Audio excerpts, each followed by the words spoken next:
Coisas que mais importam jamais devem estar à mercê de coisas que importam menos.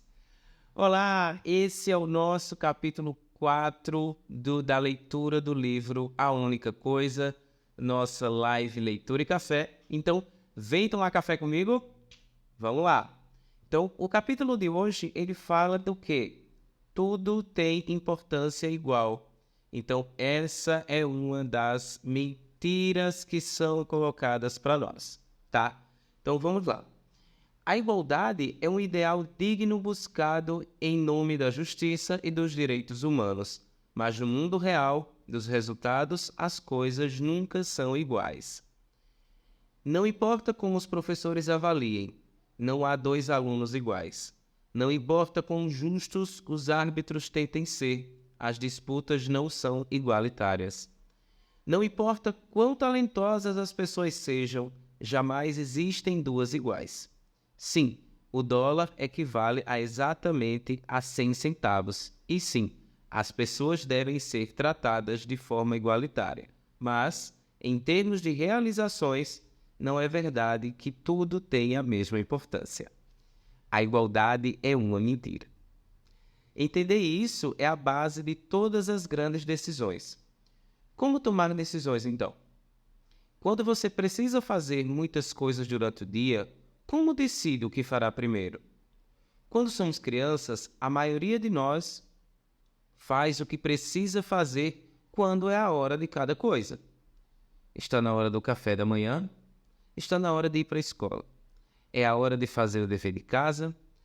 É hora de arrumar o quarto, de tomar banho, de ir dormir. À medida em que crescemos, ganhamos algum nível de escolha. Você pode ir brincar se fizer o dever de casa antes do jantar. Quando viramos adultos, tudo fica ao nosso critério. Tudo é uma escolha. E quando nossa vida é definida por nossas escolhas, a pergunta importante é: como fazer boas escolhas? Para complicar ainda mais, à medida em que envelhecemos, parece haver uma pilha cada vez maior de coisas que achamos que simplesmente precisam ser feitas. Obrigações demais, trabalhos demais, compromissos demais. Nossa condição coletiva passa a ser de atolados. É então que a batalha pela prioridade fica feroz e frenética. Sem uma fórmula clara para tomar decisões, apenas reagimos ao que nos acontece e recuamos para os métodos familiares e confortáveis de decisão. O resultado disso é que, escolhendo aleatoriamente, seguimos estratégias ruins.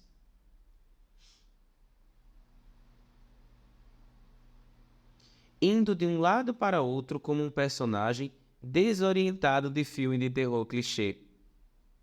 Acabamos subindo a escada em vez de sair de casa. Em vez de tomar a melhor decisão, simplesmente tomamos qualquer decisão e o que deveria ser progresso vira uma armadilha. Quando tudo parece urgente, é importante, tudo parece igual. Nós nos mantemos ativos e ocupados, mas isso não nos aproxima nem um pouco do sucesso. Vivemos em atividade, mas sem produtividade, ocupados, porém nos sentindo culpados. Como disse Henry David, não basta se ocupar, as formigas também se ocupam. A questão é, estamos ocupados com quê? Cumprir dezenas de tarefas por motivos quaisquer ainda é pouco diante de cumprir ao menos uma tarefa significativa. Nem tudo tem a mesma importância e o sucesso não é um jogo vencido por quem faz mais. É exatamente assim que a maioria das pessoas age todos os dias. Muito a fazer a troco de nada. A lista de tarefas são um elemento fundamental nos discursos sobre a boa gestão do tempo. Perseguidos incansavelmente por nossos desejos e os outros, fazemos anotações de qualquer jeito, onde e quando dá. Os registros tudo metodicamente na agenda. Os planners reservam espaços valiosos para listas de tarefas diárias, semanais e mensais. Há um número incontável de aplicativos de celular para organizar tarefas, assim como programas de computadores que as absorvem diretamente. Parece que por toda parte somos encorajados a fazer essas listas. E ainda que essas listas sejam algo valioso, elas têm também um lado sombrio. Apesar de servirem como uma coletânea útil das nossas melhores intenções, as listas de tarefa também nos tiranizam como coisas triviais, sem importância, que nos sentimos obrigados a realizar só porque estão na lista. É por isso que a maioria de nós tem um relacionamento de amor e ódio com as listas de tarefas. Se deixarmos, elas estabelecem nossas prioridades do mesmo modo que a caixa de entrada de e-mail pode determinar o nosso dia. A maioria fica abarrotada de e-mails desimportantes disfarçados de prioridade. Cumprir as tarefas na ordem em que elas aparecem é agir como se fosse uma roda que precisasse de graxa imediatamente só porque está rangendo. Como observou muito bem o ex-primeiro-ministro australiano Bob Hawke, nem sempre o mais importante é o que fala mais alto. Os realizadores atuam de modo diferente. Eles têm uma percepção do que é essencial. Param apenas por um tempo suficiente para decidir o que importa e depois permitem que o que importa direcione seu dia. Os realizadores fazem mais cedo o que os outros planejam fazer mais tarde e adiam, talvez indefinidamente, o que os outros fazem mais cedo. A diferença não está na intenção, mas na precedência. Os realizadores sempre sabem identificar prioridades. Se deixada em estado bruto, como um simples inventário, uma lista de tarefas pode facilmente desviar você do caminho. Ela é simplesmente uma relação das coisas que você acha que precisa fazer. É a primeira da lista. É apenas a primeira que você lembrou. Falta às listas de tarefas o propósito do sucesso. Na verdade, em geral, elas não estão na lista de tarefas, e sim listas de sobrevivência. Guiam nossos dias e nossa vida, mas não conseguem fazer com que cada dia seja um degrau mais próximo, do modo que a gente vá construindo o sucesso progressivamente. Passar horas e horas riscando itens da lista e terminar o dia com a lata de lixo cheia e a mesa vazia não é uma virtude e nem tem nada a ver com sucesso. Em vez de uma lista de tarefas, você precisa de uma lista do sucesso, pensada especificamente para resultados extraordinários. As listas de tarefas costumam ser longas, as do sucesso são curtas. Uma empurra você em todas as direções, a outra o leva numa direção específica. Uma é um diretório desorganizado, a outra é uma diretriz bem definida. Se uma lista não for pensada para o sucesso, não é para lá que ela vai levar você.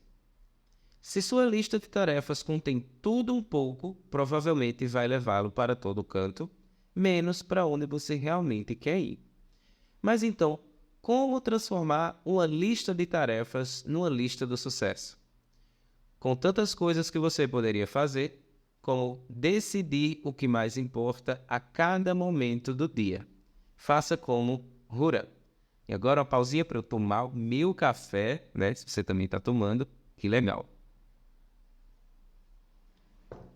Cafézinho tomado. Então vamos lá. Huram decifra o código. No final da década de 1930, um grupo de gestores da General Motors fez uma descoberta intrigante que abriu a porta para algo extraordinário. Um de seus leitores de cartões, dispositivo de entrada usados nos primeiros computadores, começou a produzir informações sem sentido. Ao investigarem a máquina defeituosa, eles acabaram encontrando um modo de codificar mensagens secretas. Na época, isso tinha um valor enorme, desde que as infames máquinas de código alemãs, Enigma, apareceram. Na Primeira Guerra Mundial, criar e decifrar códigos era uma questão de alta segurança nacional e de curiosidade pública ainda maior. Os gerentes da General Motors se convenceram rapidamente de que seu código acidental era indecifrável. Um homem, consultor da Western Electric, que estava de visita à empresa, discordou. Ele aceitou o desafio de decifrar o código. Trabalhou a noite toda e às 3 da madrugada conseguiu. Seu nome era Joseph M. Juran. Mais tarde, Juran citou esse incidente como um ponto de partida para decifrar um código ainda mais difícil e dar uma das suas maiores contribuições para a ciência e os negócios. Por ele ter conseguido decifrar o código, um executivo da GM o convidou para revisar as pesquisas sobre gestão de salários, que seguiam uma fórmula descrita por um economista italiano pouco conhecido, Vilfredo Pareto. No século XIX, Pareto tinha criado um modelo matemático para a distribuição de renda na Itália, declarando que 80% das terras pertenciam a 20% da população. A riqueza não era distribuída de modo igualitário. De fato, segundo Pareto, ela era concentrada de um modo altamente previsível. Pioneiro na gestão de controle de qualidade, produziam uma maioria dos defeitos. Pioneiro na gestão de controle de qualidade, Juran tinha notado que umas poucas falhas geralmente produziam a maioria dos defeitos. Além de parecer verdadeiro em sua experiência, esse desequilíbrio talvez fosse até mesmo uma lei universal, e Juran suspeitava que a observação de Pareto poderia ser maior do que o próprio Pareto havia imaginado. Enquanto escrevia seu inovador livro Quality Control Handbook, o Manual de Controle de Qualidade, Juran quis dar um nome curto para o conceito de poucos vitais e muitos triviais. Uma das muitas ilustrações em seu manuscrito tinha a legenda Princípio de Pareto da distribuição desigual. Enquanto outros tinham chamado de Regra de Juran, ele chamou de Princípio de Pareto. O princípio de Pareto é tão real quanto a lei da gravidade, mas muita gente não enxerga a gravidade que há nele.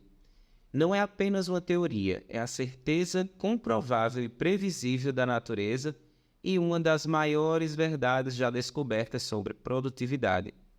Richard Koch, em seu livro O Princípio 80-20, o definiu melhor que qualquer um. O princípio 80-20 afirma que a menor quantidade de causas, inputs ou esforços geralmente leva a maior quantidade de resultados, outputs ou recompensas. Em outras palavras, no mundo do sucesso não há igualdade entre as coisas.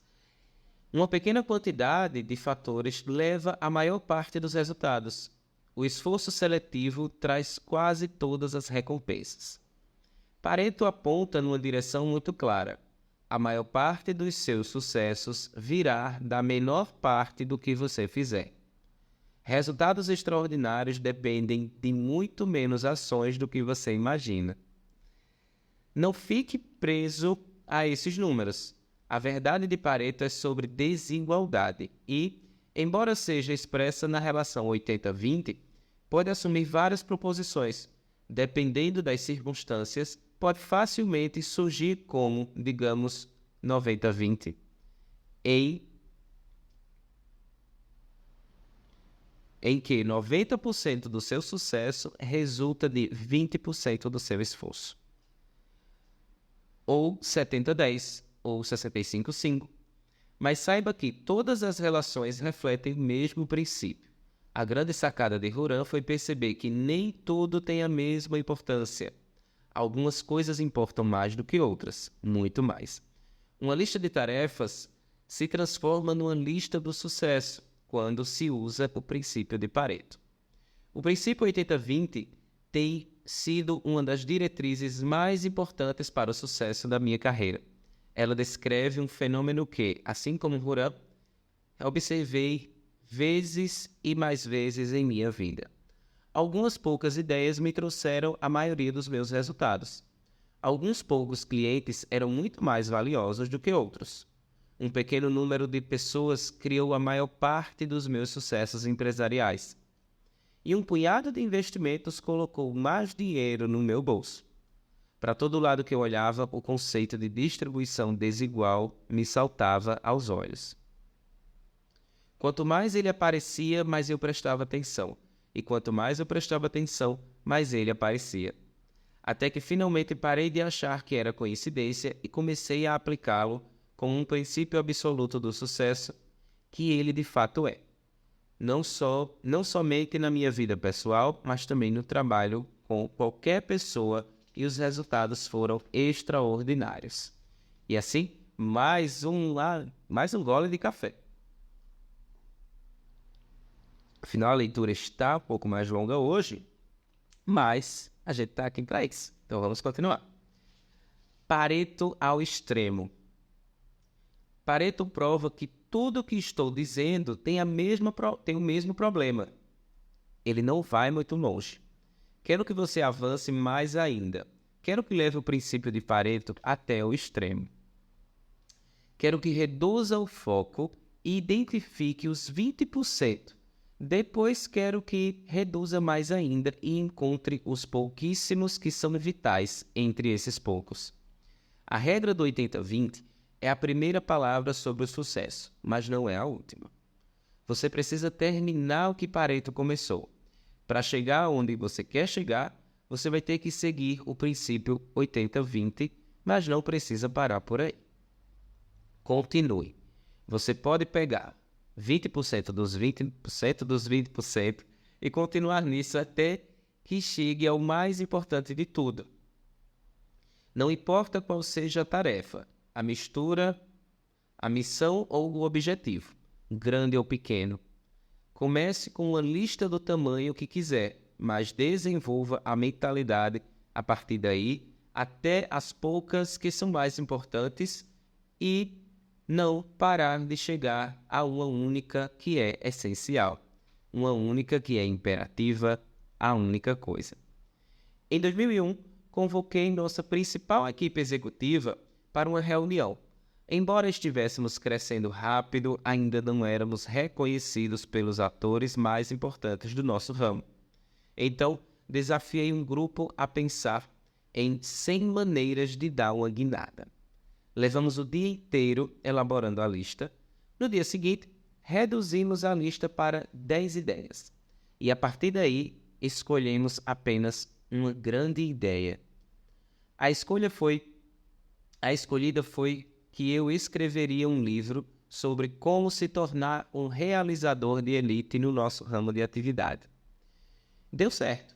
Em 8 anos, aquele livro não somente se tornou um best-seller nacional, como deu origem a uma série de livros que vendeu mais de 1 milhão de exemplares.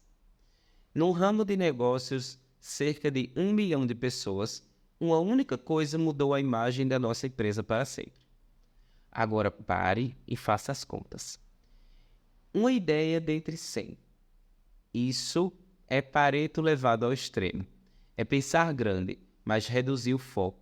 É aplicar o princípio da única coisa a um desafio empresarial de um modo muito poderoso. Mas isso não se aplica apenas aos negócios. Quando fiz 40 anos, comecei a aprender a tocar guitarra. Logo descobri que tinha apenas 20 minutos por dia para praticar. Não era muito, mas isso eu soube que precisava escolher muito bem o que aprender. Pedi ajuda ao meu amigo Eric Johnson, que é um dos maiores guitarristas de todos os tempos, que me disse que, se eu só podia fazer uma coisa, deveria treinar escalas. Seguindo seu conselho, escolhi a escala menor de blues. Descobri que, se aprendesse aquela escala, poderia tocar muitos dos solos dos grandes guitarristas clássicos de rock, como Eric Clapton a Bill Gibson. Talvez um dia até mesmo Eric Johnson.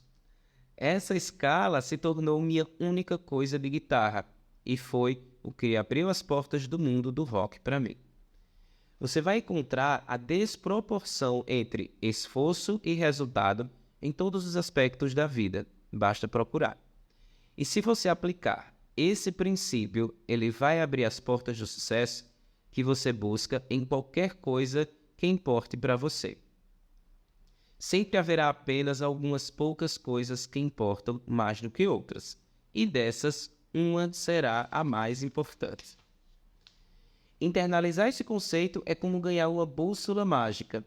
Sempre que se sentir perdido ou sem direção, é só pegá-la para se lembrar do que é mais importante. Então vamos lá para 4 grandes ideias.